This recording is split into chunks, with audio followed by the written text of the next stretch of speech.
asking, but I don't have an answer. How come I'm still thinking, let's pretend to fall asleep now. When we get old, will we regret this? Too young to think about all that shit. And stalling only goes so far when you've got a head start.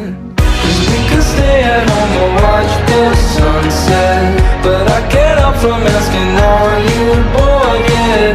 And if you're feeling lonely, you should tell me, before this ends up as another memory. Will you tell the truth so I don't have to lie?